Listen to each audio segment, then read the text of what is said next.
एक जमाने की बात है। एक हरे भरे और खूबसूरत जंगल में हर हफ्ते एक बड़ा सा बाजार लगता था। इस बाजार में जानवर अपनी मेहनत से रोजी कमाते और आपस में मोहब्बत से रहते थे।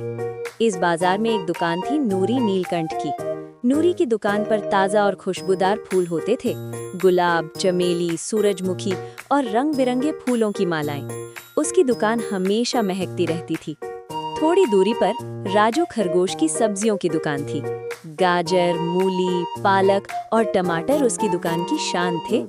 राजू जोर जोर से आवाज लगाता, आओ आओ, ताजी सब्जियां ले जाओ।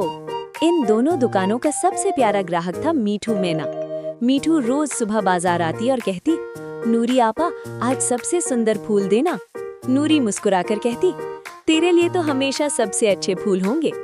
फिर मीठू राजू खरगोश के पास जाती, राजू भाई, आज की सबसे मीठी गाजर देना। राजू हंसते हुए कहता, जरूर मीठू। लेकिन एक पेड़ के पीछे से ये सब शानू सियार देख रहा था। उसके दिल में जलन भर गई।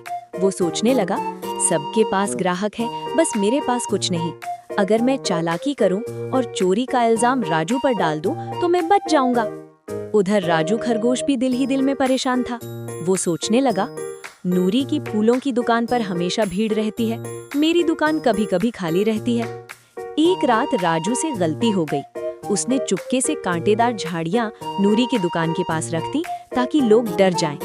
मीठू मैना ने दूर से ये सब देख लिया, लेकिन वो कंफ्यूज हो गई। राजू भाई ऐसा कैसे कर सकते हैं? वो चुप रही, मगर उसका दिल बेचैन था। सुबह होते ही बाजार में हड़कंप मच गया।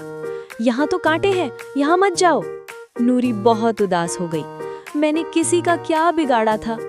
आखिर मीठू हिम्मत करके जंगल के बुजुर्ग हाथी चाचा के पास गई और सारी बात सच सच बता दी। हाथी चाचा ने राजू को बुलाया। राजू की आंखों में आंसू आ गए।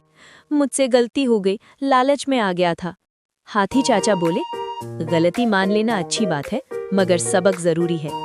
उन्होंने राजू को नूरी की मदद करने की सजा दी। इधर शानू सियार ये सब देखकर खुश हो गया। अब सही मौका है। उस रात सियार ने नूरी के फूल भी चुराए और राजू की सब्जियां भी। सुबह सब लोग राजू पर शक करने लगे, ये उसी ने किया होगा। राजू टूट गया, मैंने चोरी नहीं की। नूरी और मीठू ने उसका साथ दिया। हमें सच्चाई पता करनी होगी। अगली रात उन्होंने जाल बिछाया। मीठू पेड़ पर छुप गई। थोड़ी देर बाद शानू सियार आया। जैसे ही उसने फूल उठाया, जाल गिल पड़ा। अरे, ये क्या हो गया? सब जानवर इकट्ठा हो गए। यही असली चोर है। हाथी चाचा ने फैसला सुनाया, झूठ और लालच का अंजाम बुरा होता है। सियार को जंगल की सफाई की सजा दी गई। राजू ने सबसे माफी मांगी, नूरी ने दिल से माफ कर दिया और मीठू की बहादुरी की तारीफ हुई। सबक, सच बोलने की हिम्मत और ईमानदारी हमेशा जीतती है। जो दूसरों के लिए गड्ढा खोदता है, आखिर उसी में गिरता है।